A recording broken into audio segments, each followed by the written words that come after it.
Everyone, and welcome everyone who's here in person and everyone joining us on Zoom for today's Atlanta Authors event. They tell me I talk too softly. Let me know if I need to talk louder, my cheerleader voice. My name is Lou Conti, and I will be your host for today's event. I am pleased to welcome Dr. Daniel Black, the best-selling author of the novel Don't Cry for Me, and his new anthology of essays, Black on Black, on our brilliance and resilience in America. Welcome, Daniel. Thank you. We're so glad to have you. Before we get started, a few virtual housekeeping items for our Zoom audience. Zoom members are on mute.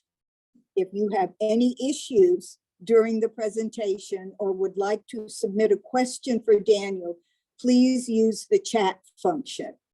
We will have a Q&A session at the end, and I will present your questions to Daniel at that time.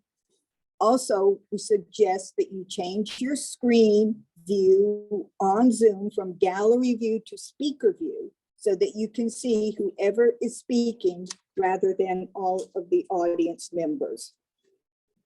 Atlanta Authors has been holding author events at the Roswell Library and virtually for the last 12 years, and the list of authors is impressive. We are so excited to be back meeting in person, and we appreciate your attendance. These days, bookstores, libraries, authors, and publishers need our support more than ever. Thanks to you for being here today to help Atlanta authors keep the literary world alive and well into our future and our children's and grandchildren's futures. I want to thank the Atlanta Authors Committee members, which include myself, Deanna Smith, Marilyn Barron, Judy Stanton, Executive Director of Atlanta Writers Club, George Weinstein, and the owner of our favorite local bookstore, the book miser herself, Annelle Gerson. Also in today's audience is Karen Bearden. She was one of the founders of Roswell Read, so we appreciate her being here too. We also want to thank the Friends of the Roswell Library and the East Roswell Libraries for their unwavering support. In addition, we also work in association with Roswell Reads.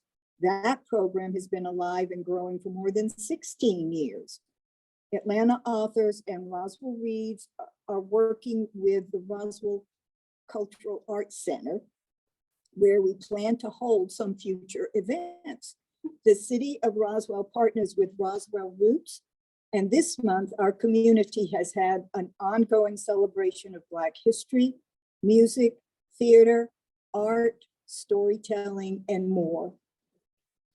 Signed copies of Daniel's books will be available for purchase in the back of the room or at Book Miser at a 20% discount off the cover price. Book Miser is located at 3822 Roswell Road, Marietta. Less than a 10-minute drive from most areas of Roswell. Those of you on Zoom can go to their website at bookmiser.net for more information. We will add their information to the chat area of your screen so you can find it there as well. Atlanta Authors and Roswell Reads are very fortunate to have Book Miser as our partner. And now I would like to invite Annelle Gerson to introduce today's author.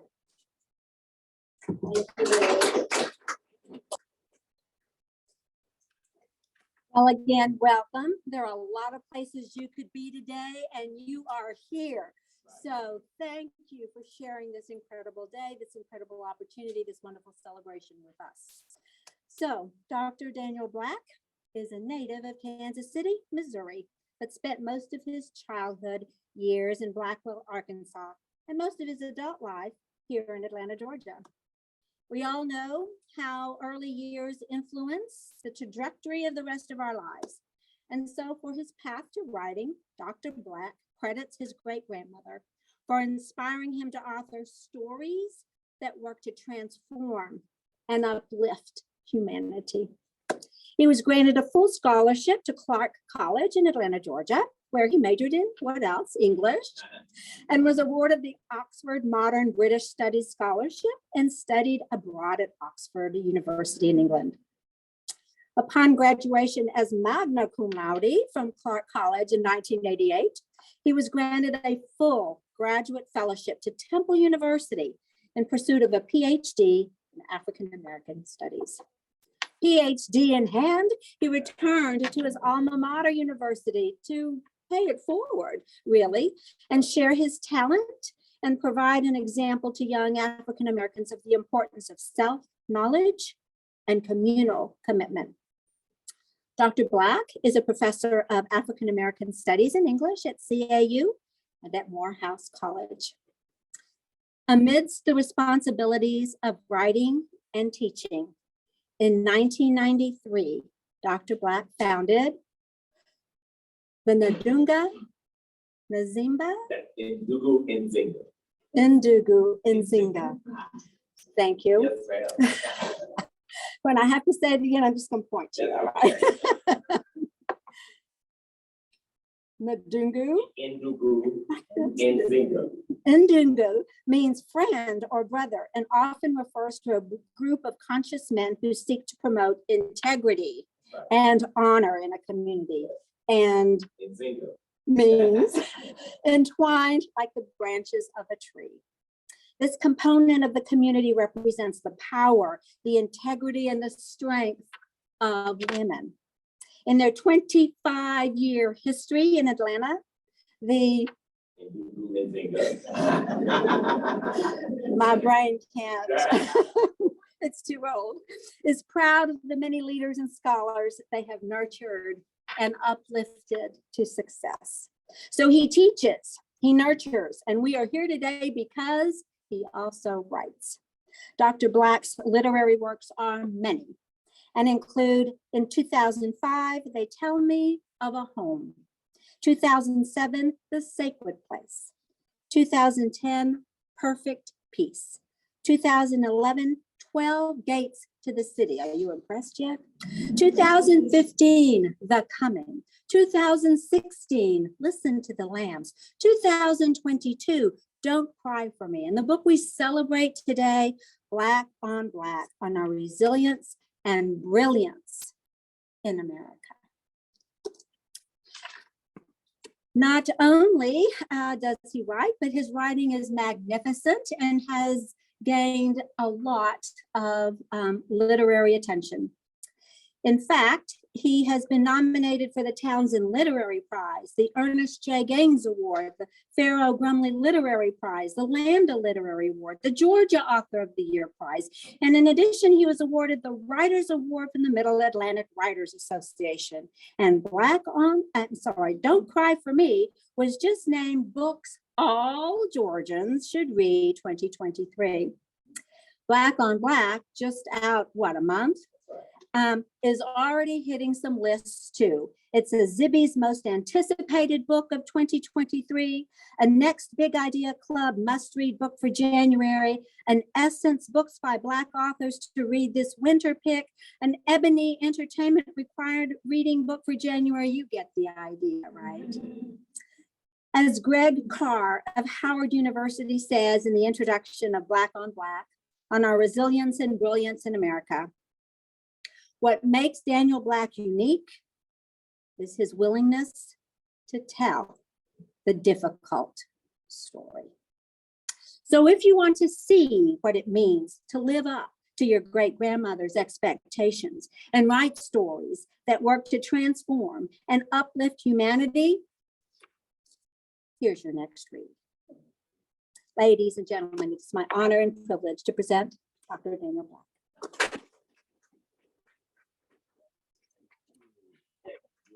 Move this so that we can, you're most welcome. Okay, let's see. Little technology moment here, folks. Bear with us 1 minute. Okay.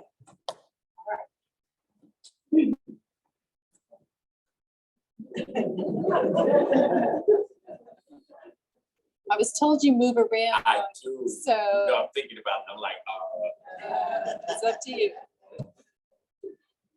I think these are the folks online watching me. they are. Okay. Does that mean I can't move? So just check the room to see who's coming. Okay. Does mean you would like me to stay in this one spot? No, you can go between there and there.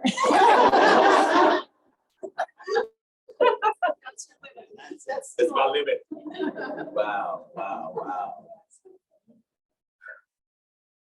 I write because I believed I was ugly. Then I wrote myself into beauty.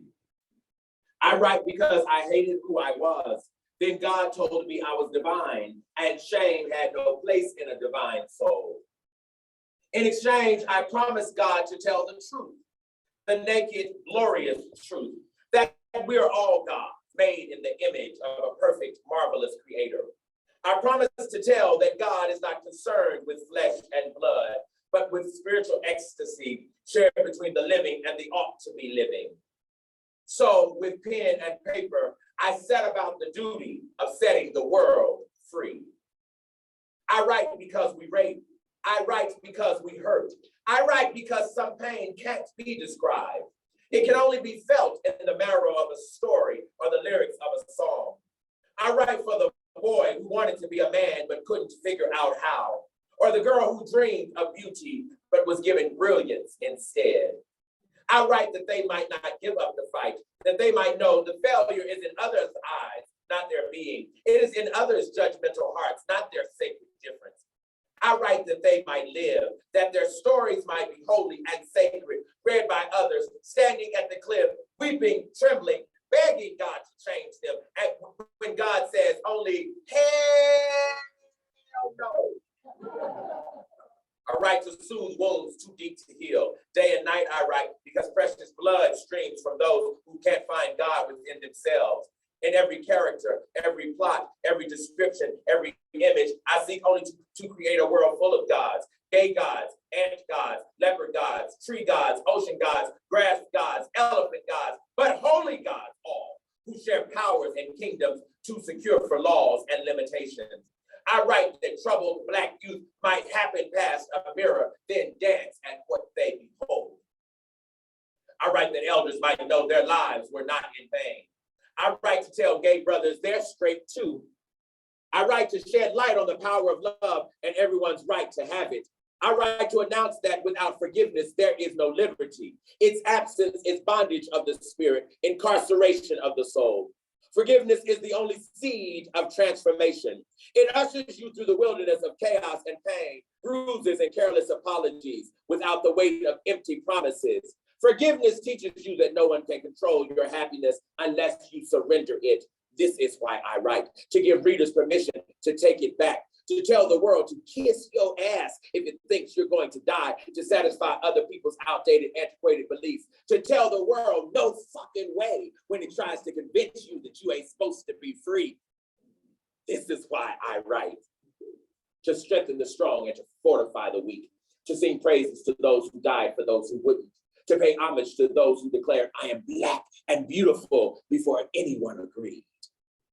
To say thank you to men who love and honor women, to say thank you to women who love and honor men. This is why I write. We've not taken the risk to strip ourselves naked before the world and stand in full confidence of what we behold. We're not yet sure of our divinity, not yet convinced of our holiness, not yet persuaded that we're worthy of heaven. And until we get sure, I write. And I'm going to write until the wind outsings my pen. If there's no paper, I shall use the wall. If there's no wall, I shall use my hand. If I must relinquish my hand, I shall use the very earth upon which we stand and scratch into the dust the sentiments of liberty. There are triumphant stories to tell, unthinkable testimonies to hear. Stories some don't want to read, but everyone needs to heed. Stories that celebrate transgendered angels and bisexual prophets. Stories of people we threw away who could have saved us. Stories of broken hearts, broken promises, broken dreams, broken ribs, broken spirits. stories of victory and achievement against the odds. This is why I write. I have to write, y'all, because America lies. It says black men don't love black men and black children are inherently inferior. It says black women are fussy, naggy, bitchy, needy, shallow, and mouthy. Don't you see the lies? It needs these lies in order to boast itself the best country on the planet. That too is a lie, although it could be true.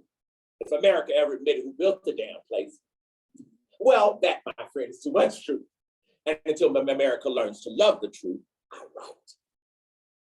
For the obese and the anorexic, the joyless and the sorrowful, for the man too anguished to adorn, the woman too forgotten to mend, the child untouched and unpraised. I write for their hearts, their precious, tender hearts. Each word is an invitation to believe a new thing, a different thing, a more marvelous thing, a more transformative thing that invites them to remove their mask and exist unashamed.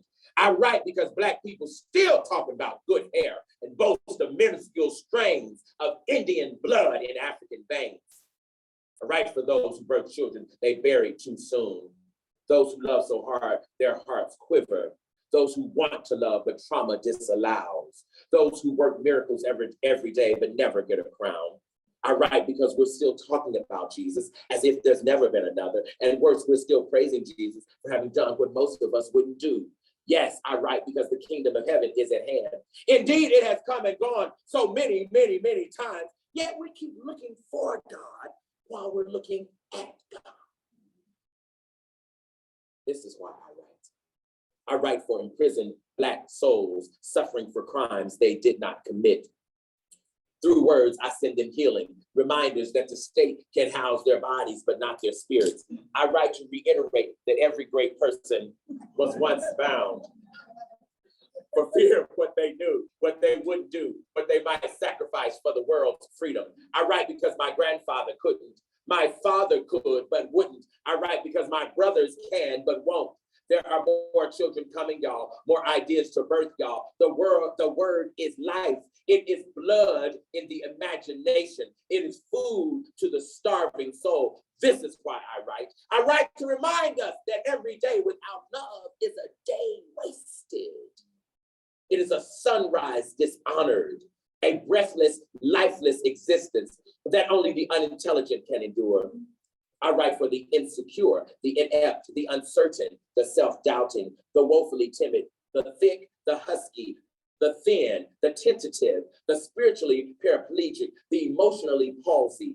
Through books, I seek to banish hatred and to pursue its antidote. This is why I write. I write to hold the hand of the depressed and the dying, the lonely and the suicidal. I have to write. It is my calling. It is the price I pay for the breath I breathe. I want Blackness to bloom all over this land and mend what white supremacy has broken. I want people to love the stranger, honor the ex-con, respect the sex worker, to assume their humanity regardless of their station, to know that every life is worth its breath. We all are, but sometimes we're not so sure. So for those in-between times, I write. Until people stop justifying their existence to people who don't even matter. Until Americans admit that some Americans came here in chains. Until men fight for women's reproductive rights. Until we stop believing wealth equals human value. Until we let everything that hath breath speak for itself. I write because one day we'll discover that there is no everlasting life until we connect, hold hands, and stand together. This is why I write. We've crowned someone else our God. We've abandoned our ancestors in exchange for dollars, but no sense. We've deserted dreams because others could not comprehend them. We've let daddy's failures and mama's failures convince us that who and what we are. But y'all, daddy and mama were only hills and mountains to climb in order to learn how to climb. For heaven is a high place. I write that we might make a heaven instead of simply waiting for one. I also write to encourage justice to fight on, to know that winning happens in many ways and sometimes with very little celebration. If justice quits, we all lose. If justice fails, we shall rally behind her and lift her high. This is why I write, because we are custodians of this planet, stewards of mercy and kindness, who owe each other a bright and uninhibited, at least Then we'll rise like the morning sun and comfort like an evening breeze and satisfy like a shading tree, and we'll be together finally, whatever God really is. This is why I write. All you have to do is read.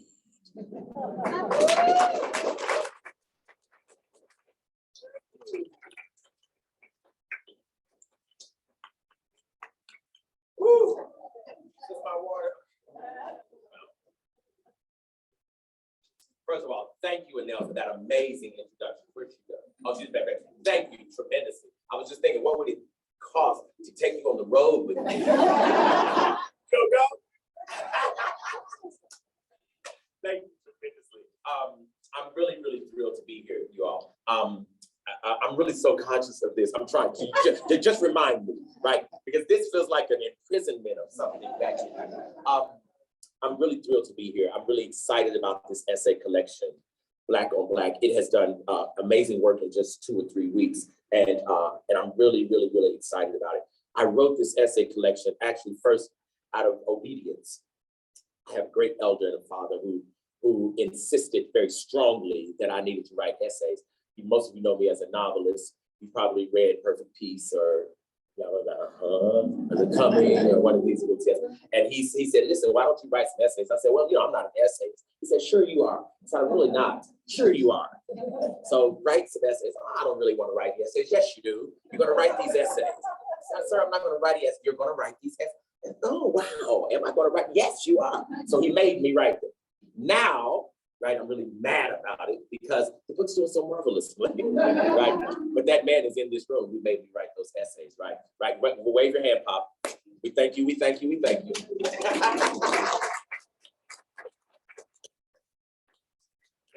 And my mother, wave your hand, Mom. Yep. Here, great, wonderful. Bro, I have some brothers in the room about to wave your hand. Yes, yes, yes, yes, yes. Wave the rose, wave your hand. And my niece and the love of my life is here. She's my personal assistant, whatever I can give her. Imani, wave your hand, wave your hand. I wrote this book also, I realized, because I wanted to surrender the safety of fiction for a moment and speak to the world without covering. I wanted to say some things both to the Black community and to America at large. And I wanted to say it so directly that one could not miss my point. I wanted to say it uninhibited. I wanted to say it at the risk of my reputation. I wanted to say it at the risk of my life, because once we buried George Floyd, I said, okay, I'm done. I'm done now. Enough is enough. At some point, we have to stop this, right? At some point, Black life has to be valuable in this place. And one of the ways I think that you make a thing valuable is that you put it in writing. I am one who absolutely believes in the power of literature. I believe in the power of a book. I believe that words change lives. I believe that words literally rearrange people's consciousness. I'm one of those individuals for whom that was true. I come from a little bitty town in Arkansas, a little bitty little place in Arkansas. It was wonderful people. And I had a white English teacher, amazing woman named Ann Crowfoot, who when I was 16 or so, she pulled me to the side one day and she said, young man, I want to do something for you. And I said, okay, yes, ma'am. And she said, but you can't tell anyone because really in the school district, we're not supposed to do this. And I said, okay. She said, there's a book I'm going to buy for you. We had no bookstores, and the nearest bookstore was probably, oh God, at least 50, 60 miles away from my home, which was Little Rock. And she went to Little Rock, all the way to Little Rock, and she bought this book. She saw how I devoured literature, and she said, I want you to have this book. And she said, when you get a chance to read this book, I never really read a book by a Black person before at that time. And she gave me a book by a man named James Baldwin. The book was If Bill Street Could Talk. And I went into we had a barn out in the country. I went to the barn loft and I read that book and I cried. And I cried because a Black man wrote this. I mean, the language sang, it was musical, you know what I mean? It was something I had just never encountered before. And it literally changed my life. And that's one of the moments that made me believe that I too wanted to be a writer. Because if this man who had never met me personally had that kind of power, right, over my existence, you know, I could do this thing too. You know, I love writing, I love literature. I have to admit, I don't really come to literature through the written word. I come really far more through orality. My folks were very oral people. I come through the preaching tradition, right? And I remember being in church. I was a church musician. I remember being in church and just being mesmerized at how preachers could sing sermons, right? And people would get excited, right? I used to love how they would stand up and they would talk to people. And I loved how people's head would start swaying as a preacher's head was swaying. And I loved how the preacher would get down low and come up high, y'all. Right. I used to love hearing preachers talk, y'all, because something about that musicality did something in my spirit. And sometimes I'd wave my hands, although I didn't know what the hell he said. Right? You know, and I loved that, right? It was so musical, you know what I mean? And sometimes I would just be, you know, sweat. And I would look in the audience, and sometimes people would be weeping, right? And I love this notion that this rhythm, right, and this cadence to language, the Black people had this kind of this cacophony, had this polyrhythmic way of putting words together that that made the body move, you know. And I wondered, like, could you do that on a sheet of paper? You know, and so, you know, well, here I am, right? Here I am. So I'm certainly praying that I've achieved some of that. I'm certainly striving for more. One other thing I'll say is, you know, I teach at a Black college. This is my 30th year at Clark Atlanta University on faculty. And yes, it's Black. Oh, folks, I'm not making any promises after this. You know, I'm not making any promises. Although that same gray-haired man is trying to get me to, you know, teach another little while. You know, we'll talk about his senility later. Right? But no, I teach at a Black school, and the thing I think that's been so marvelous that would bring tears to your eyes that I think I never really understood, and that is me and are proud of my achievement. It's just the most unbelievable thing. Students come up to me every day, 7 and 8 times a day now, and sometimes they just grab my hand and say, "We can't believe you're here. We just can't believe you're here." Or, "Dr. Black, you're not gonna leave us, are you? You're not gonna leave us, are you?" You know. Or yesterday I had a young lady who was waiting outside my office, and in fact I wasn't even going to my office. I was on campus, but I walked by and I looked and I saw I was like, "Oh, let me go see who this is." So I went to the office, and she said, I just wanted to say something to you." I said, "Okay." She said, "Over Christmas break, my mother was reading this book called Becoming." And I said, "Okay." And she said, and I started reading it with her, and she said, and we cried and we wept, and it just made me so proud to be Black. It just made me so proud to be Black. And she said, "And I didn't know you teach here." Right? And she just went on and on and on and on and on. And she said, "Oh my God, you just have no idea how much pride we have in the fact that you can be anywhere in the world, but you think we're worth it to stay here." I was like, "Oh, damn, she's messing up my plan." But no, it's been fantastic. It's been amazing. It's been wonderful. How many of you have a favorite book of mine? Like, oh, yes, sister. Well, what is it? Let me tell you about this young lady. She drove all the way from Columbus, Georgia. Yes, all the way from Columbus, Georgia. Yes. How many of you might say perfect peace? Ah, who might say the coming? Oh, several of you. Don't cry for me. Oh, yes, right. Well, I'm hoping some of you are going to say black on black here in just 1 minute. Yes, in just a second. I'm gonna say one other thing and then I'll take questions and we'll keep on moving. And that is, you know, there are many people who want to write. There are many people who say, Dr. Black, what can I do to become a writer? Or this is the one I really love. I have a manuscript. Oh God. That's the one I hate. I have a manuscript. And in fact, I have it right here. Dr. Black, and then I'm like, oh God, no. And they pull out this manuscript. Will you read my book for me? Ah, right. But I'm saying this out loud because I'm hoping some of you here in the audience are, you know, want to write.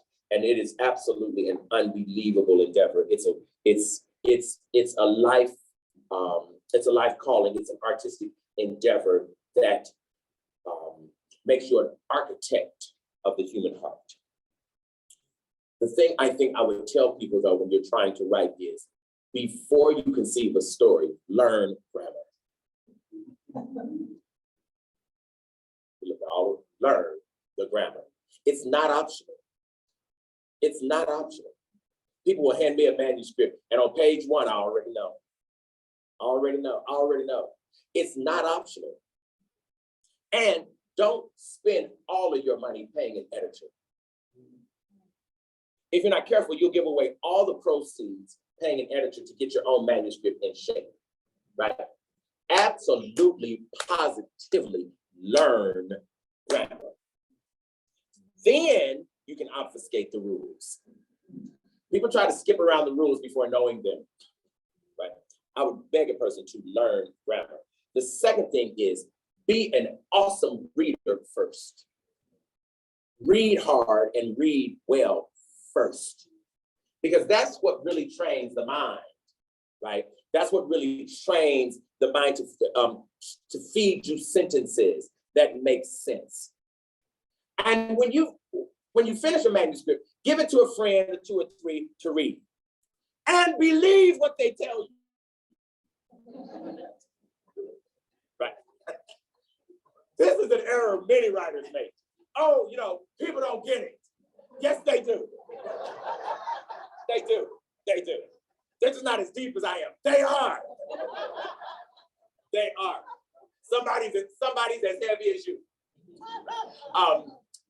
Because we get lots and lots of manuscripts that potentially have great stories, but it falls apart at this part, or there are no transitions here. Right? In other words, all the things that they were teaching us in English classes, it comes back to you, and it comes back to haunt you if you do it wrong. I'll tell you this little anecdote. When I turned in Perfect Peace, when I turned in The Coming, and probably Don't Cry for Me, I think. Those are 3 novels. Those are 3 novels where the editor sent me back a note and said, it needs nothing. I was like, oh, wow, okay, well, okay, that's good. But what the part I didn't know is that you get a higher percentage royalty if they don't have to edit. If they have to edit, it comes out of your check. Yeah. I was like, oh, this is very nice. This is really good here, right? And so it really pays. It really pays. And y'all, there's a difference between saying a thing and making language dance, right? You want language that performs, not that just stands up. You know what I mean? You want language that that plies in the ear, right? That's what you want. You don't want to just say, a pretty girl walked in the room. Ah, that's ugly. That's not good. No, that's not what you mean, right?